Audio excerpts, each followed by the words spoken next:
Dans cette vidéo, on va voir ensemble comment créer une application avec le nouveau design de Apple, le Liquid Glass. On va regarder ensemble une vidéo officielle de Apple qui nous explique tout ça et je vais la décrypter en temps réel. Avant d'y aller, si tu ne me connais pas, moi c'est Clément Golden, développeur et formateur iOS. Sur cette chaîne, je t'apprends à créer des applications sur l'écosystème Apple. Et donc abonne-toi, n'hésite pas si ça t'intéresse. Et laisse un like au passage, ça fait plaisir. Et du coup c'est parti, on y va juste après la petite intro.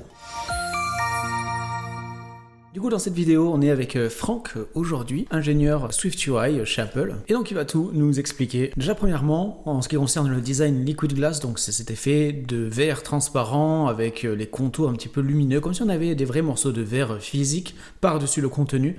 Déjà, personnellement, j'aime beaucoup. C'est un peu mitigé suivant les personnes, mais personnellement, j'aime bien. N'hésite pas à me donner ton avis sur ce design dans les commentaires. Donc, on peut voir vraiment que ça s'adapte en fonction du contenu qu'il y a en dessous. Si on a un contenu assez sombre, ça va se transformer du coup en blanc et inversement pour toujours garder un contraste qui fait en sorte qu'on puisse voir l'icône. Et donc on a plein d'éléments de SwiftUI qui ont été mis à jour avec ce nouveau design. C'est toujours la même façon de les créer. Ici on a un slider, on a un toggle, un picker ici segmenté, ici un picker en forme de roue, un bouton classique, un bouton teinté, ici on a un stepper. Donc la façon de créer tous ces éléments, ça ne change pas, voilà, c'est vraiment le design qui va changer.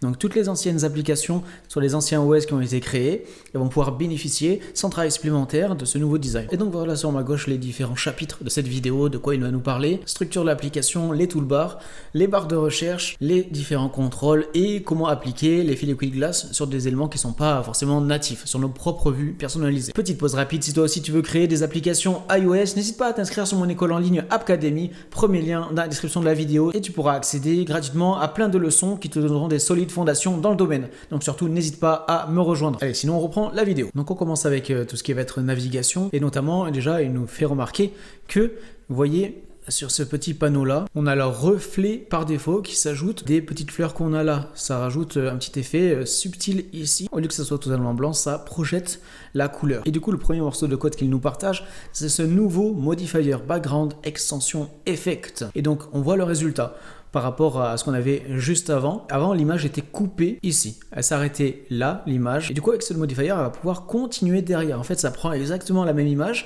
ça l'inverse, un petit peu comme un miroir. Du coup, ça améliore grandement le design de l'application. On a vraiment cette image qui traverse de part en part l'application. Et donc, on remarque que Liquid Glass, c'est surtout utilisé pour les contrôles. On va l'utiliser pour tout ce qui va se trouver par-dessus le contenu. Le bouton back en haut, ces petits boutons en haut à droite aussi, dans la toolbar, ainsi que la navigation bar et le bouton de recherche. Pour le contenu en lui-même, on va garder du contenu relativement plat pour pouvoir faire cette distinction entre contenu et contrôle. C'est vraiment très important et c'est recommandé par Apple de garder cette hiérarchie. Éviter de mettre du Liquid Glass partout dans l'application. Sinon après l'utilisateur va plus savoir faire la différence entre ce avec quoi il peut interagir et le contenu qu'il a juste à regarder. Et là, regardez ça.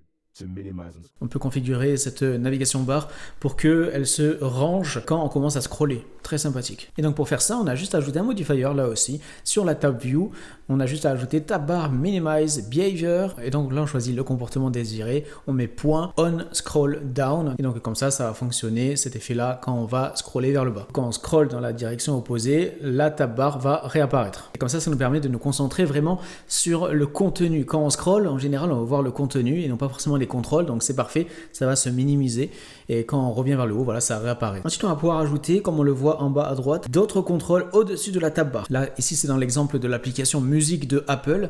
On a la musique qui est en train d'être écoutée au-dessus de la navigation bar. Et donc là aussi, pour l'ajouter, juste un modifier à ajouter, tab view bottom accessory, avec du coup la vue qu'on veut afficher. Ok, maintenant, on parle des sheets. Donc ces petites feuilles qui vont apparaître par-dessus notre contenu. Donc une sheet, soit on peut la mettre par-dessus, vraiment qui prend toute la place à l'écran, soit on peut la mettre en médium pour que ça ressemble à ça, pour que ça prenne seulement la moitié de l'écran. Et donc quand on est dans cette version là médium, ça va ajouter un petit espace sur les côtés et en bas et nous ajouter notre effet Liquid Glass, très joli. Quand on met notre barre par exemple à une hauteur de 180 pixels, là aussi ça va nous mettre en Liquid Glass comme ça, très joli. Et hop, quand on passe en large, donc la version par défaut, et bien là ça va devenir totalement opaque.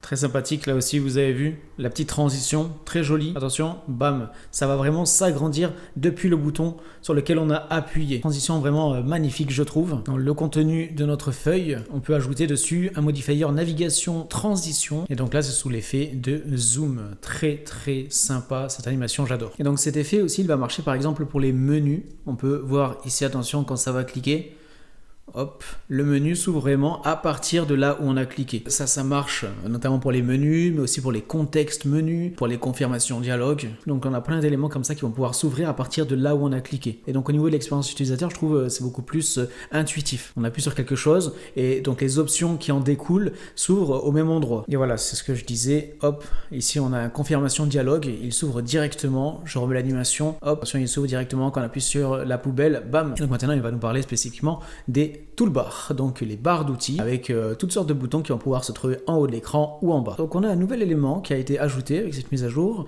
c'est un toolbar spacer. Donc notre toolbar, voilà le code, je me décale un petit peu, voilà le code de notre toolbar, d'accord, de la barre qui se trouve en haut. Déjà on a notre bouton back ici qui se crée par défaut, pas besoin de code, il s'ajoute tout seul, déjà c'est nickel. Donc, vu qu'on a mis un toolbar spacer ici et là, du coup, le premier bouton va être tout seul, le dernier tout seul, et les deux du milieu vont être ensemble. Ça permet de les ranger en groupe. Voir aussi qu'on peut rendre notre toolbar spacer flexible. Ici, on a un autre exemple d'une autre page avec cette barre du bas. Et on peut voir que du coup, qu'en ajoutant cette ligne-là, ça va pouvoir séparer, amener tout à gauche une partie de la toolbar et tout à droite l'autre partie. On a aussi un modifier qui nous permet ici sur cette photo de profil en haut à droite de la mettre dans son propre groupe et sans avoir de background. On a juste l'image, pas de bouton, de contour, quoi que ce soit. On a juste l'image et séparé des autres boutons. Ensuite, il nous raconte que tous nos boutons vont être en style monochrome. Donc on peut voir qu'ici, c'est en light mode l'application. Donc tous les boutons vont être noirs, mais qu'on peut quand même, si on le désire, teinter une icône avec parcimonie. Bien sûr, faut pas que ce soit sapin de Noël qui ait des lumières partout, mais voilà, par-ci par-là, si c'est nécessaire, on peut utiliser le modifier tint ici pour colorer une icône. Ou sinon, si on veut faire ressortir une action principale sur un bouton, comme le bouton envoyer juste là d'un email, on peut utiliser le modifier button style et mettre bordered prominent. On a aussi un tout nouvel effet, vous voyez, on a un petit effet de flou qui est ajouté par défaut en dessous de la toolbar, entre le contenu et les boutons de contrôle. On peut le voir ici, ça se voit plutôt bien, ça permet de séparer les deux pour bien voir les boutons. Et donc ça va marcher ici en haut, mais aussi en bas. Si on a des boutons de contrôle en bas, ça va faire le même effet. Et donc maintenant, on passe à la partie recherche. Donc on va pouvoir ajouter un search field à nos applications pour rechercher du contenu à l'intérieur. Et donc en fonction de l'appareil, ça va pouvoir se placer à différents endroits. Sur les iPhones maintenant, ça va se trouver en bas de l'écran pour pouvoir y accéder facilement avec le pouce. Et par contre, sur iPad et Mac, ça va se trouver en haut à droite par défaut. Donc pour afficher cette barre de recherche, on a juste ajouté le modifier searchable ici sur une navigation stack. Là aussi, on peut utiliser ce modifier search toolbar behavior minimize pour faire en sorte que cette toolbar puisse se minimiser. Quand on appuie sur le bouton de la loupe, ça va nous ouvrir, voilà, un champ de recherche directement en grand écran. Ça va nous agrandir du coup la barre de recherche, la placer au-dessus du clavier, etc. Et donc là, ce qu'ils nous disent, c'est que on va principalement utiliser ce petit minimize sur notre barre de recherche si la recherche n'est pas un élément central de notre application. Si c'est une fonctionnalité secondaire qui n'est pas primordiale, on va plutôt préférer mettre nos boutons de recherche en petit, alors que si c'est un élément central de notre appli, on va préférer mettre ça en grand directement. Ça va dépendre au cas par cas. Et donc on va pouvoir aussi ajouter directement une page entière de recherche. Regardez, juste là, on a notre écran, notre page, avec notre bouton de recherche en bas à droite. Et donc on va pouvoir, si on le désire, quand on appuie sur notre bouton, afficher directement une page de recherche en plein écran. Et pour cela, c'est hyper simple. Sur notre tab View, on va ajouter notre tab de recherche, d'accord? Donc ce bouton-là, ici, on va lui ajouter juste un rôle search et juste en dessous ici on va indiquer la page du coup que ça va ouvrir quand on appuie sur la tab sur ce bouton de recherche. Donc c'est vraiment super pratique comme ça. Sur certaines applications là aussi, comme dans l'application santé, ça peut être super pour afficher d'autres informations. Peut-être pour faire une recherche un petit peu plus approfondie. Là aussi, ça va dépendre des applis. Est-ce qu'on a besoin juste d'une barre de recherche ou est-ce que quand on appuie dessus, on a besoin d'afficher d'autres choses? Ça va dépendre là aussi. Et donc maintenant, on passe au contrôle. Et donc maintenant, nos boutons vont avoir une forme de capsule directement à la place de rectangle au bord arrondi. Vous avez peut-être remarqué ça sur iOS 26. Maintenant, tous les boutons sont sous forme de capsule. Donc comme ça, donc comme des genres de pilules. Donc ça va être pour la plupart des OS, alors que sur macOS, ça va rester comme ça, que le rectangle au bord arrondi. Bien sûr, on peut changer la forme du bouton manuellement avec ce modifier button border shape. Donc aussi maintenant, très important, on va avoir un nouveau cas possible pour le modifier button style qui existait déjà. Maintenant, à pouvoir mettre glace et glace prominent. Et donc on a pu voir que ça s'ajoutait par défaut en glace dans les contrôles, dans les toolbars, tout ça, comme on l'a vu juste avant dans la vidéo. Et on peut mettre glace prominent si on veut vraiment faire de ce bouton une action principale et attirer l'attention de l'utilisateur là-dessus. Nouveauté aussi en ce qui concerne les sliders, on va pouvoir ajouter des petites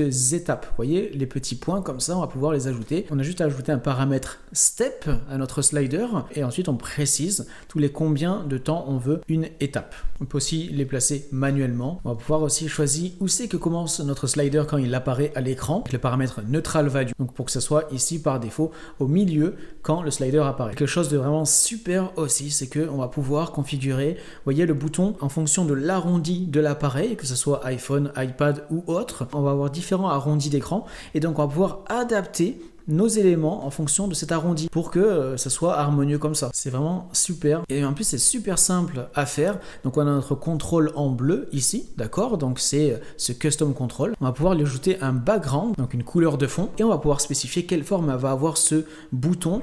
On peut mettre rect et spécifier un arrondi. Donc là on va pas mettre de valeur qu'on va écrire directement, on va mettre plutôt container concentrique et comme ça cet arrondi va s'adapter en fonction de dans quoi il se trouve. Donc là le bouton se trouve dans cette sheet qui est un certain arrondi, d'accord, et donc là l'arrondi va s'adapter automatiquement pour avoir cet effet là qui est vraiment parfait. Ça c'est vraiment un ajout que j'adore personnellement, pouvoir créer des arrondis parfaits comme ça aussi simplement, c'est vraiment super. Et donc là ce qu'il nous dit c'est que pour utiliser ce nouveau design Liquid Glass ultra simplement, il suffit d'utiliser les éléments natifs de SwiftUI, donc tout ce qu'on a vu précédemment, les search bars, les toolbars avec nos différents boutons, nos différents steppers, sliders, tout ça. Si on utilise ces éléments natifs, on aura le design Liquid Glass par défaut sans travail supplémentaire. Mais si on le désire, on va pouvoir ajouter cet effet Liquid Glass sur nos vues personnalisées. Et donc c'est le dernier chapitre de cette vidéo. On va pouvoir ajouter un effet Liquid Glass sur des vues personnalisées. Et là aussi c'est vraiment super ça. Il nous montre l'exemple ici de l'application Apple Maps avec toute cette partie là ici qui est une vue personnalisée. Et donc il nous montre comment faire avec cette vue. C'est un simple label, donc juste avec une icône, d'accord. On a une petite icône de soleil et donc là on ajoute ce petit effet Liquid Glass sur cette vue avec le modifier Glass Effect, c'est tout. On a juste à écrire Glass Effect pour donner l'effet Liquid Glass. Et donc là, on fait ça sur un label, mais on peut faire ça sur toutes sortes de vues. Ici, le label, c'est quelque chose par défaut qui existe avec SwiftUI, mais on peut créer notre propre vue et lui ajouter un Glass Effect dessus. On peut aussi modifier la forme de notre vue, spécifiant la forme. Ici, dans le paramètre in, on va ajouter rect avec un corner radius par exemple. On peut ici mettre un rectangle, mais on peut aussi mettre capsule, etc. On peut aussi ajouter une teinte à notre petit Glass Effect, toujours avec le modifier Glass Effect. Ici, on va spécifier quel type de Glass Effect on veut, regular ou clear. Ça va ici modifier l'opacité concrètement de notre bouton. Est-ce qu'on voit plus ou moins ce qu'il y a derrière?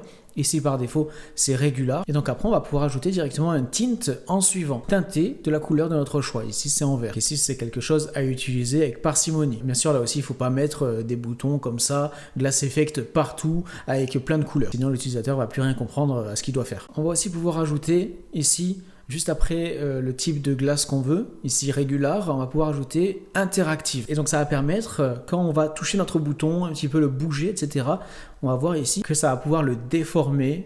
Voilà, ici quand on appuie dessus, quand on le bouge, ça le bouge un petit peu comme un effet d'eau avec ce petit interactif. À savoir que ici on a deux vues, on a une capsule à gauche, une capsule à droite. Et donc chacune de ces capsules va prendre une zone plus grande qu'elle, qui est symbolisée ici par la capsule un petit peu plus grande, colorée. Elle va se servir de ce qu'elle voit à ses alentours pour se teinter, pour se modifier, etc. Pour avoir cet effet liquid glass. Ça va se servir de ce qui se trouve autour d'elle. Et donc si on a deux vues, comme par exemple ici côte à côte, qui sont assez rapprochées, ça va poser un problème, ça va pas être consistant, ça va pas avoir un effet très joli parce que ce qui est en rouge ici, ça va pas pouvoir le voir. Ici, ça va pas pouvoir prendre en compte une autre vue avec un glass effect. Du coup, ça va pouvoir donner des effets indésirables. Et donc, pour pallier à ça, on va pouvoir mettre ici nos deux vues à l'intérieur de ce qu'on appelle un glass effect container. Comme ça, elles vont pouvoir partager ensemble ce qu'elles voient. Donc, on voit ici que dans notre application, il utilise un glass effect container et donc à l'intérieur, il met plusieurs boutons. on va le voir juste là, quand il va appuyer sur ce bouton-là, déjà ça fait apparaître avec une animation